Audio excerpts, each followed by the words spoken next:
India's desire to work closely with the interim government of Bangladesh authorities.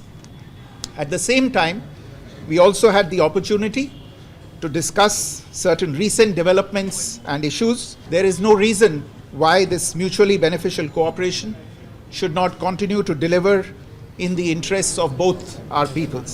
প্রাক্তন প্রধানমন্ত্রী তিনি ভারতে অবস্থান করে যে সমস্ত বক্তব্য রাখছেন সেই বক্তব্যের প্রতি আমরা তাদের দৃষ্টি আকর্ষণ করেছি। আপনারা গতকালে শুনেছেন তিনি একটি বক্তব্য দিয়েছেন এবং সেই বক্তব্যটি সরকার পছন্দ করছেন না।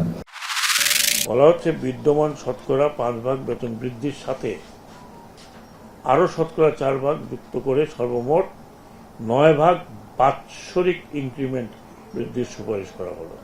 নিম্নতম মজুরি বোর্ড কর্তৃক নির্ধারিত বাৎসরিক ইনক্রিমেন্ট অর্থাৎ শতকরা 5% বিদ্যমান থাকবে, রাইট? কমিটি কর্তৃক সুপারিশকৃত বাৎসরিক ইনক্রিমেন্ট শতকরা 4% বৃদ্ধি 1 ডিসেম্বর 2024 থেকে কার্যকর হবে, যা জানুয়ারি মাসে পদীয় বেতনের সাথে প্রদান করতে হবে। This is a very special occasion for all of us to have you together. And the fact that you could assemble entire EU delegations in Bangladesh, in Dhaka,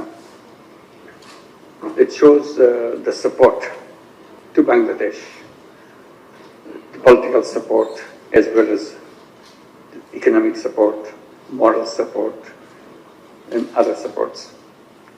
So this is something very rejuvenating for us.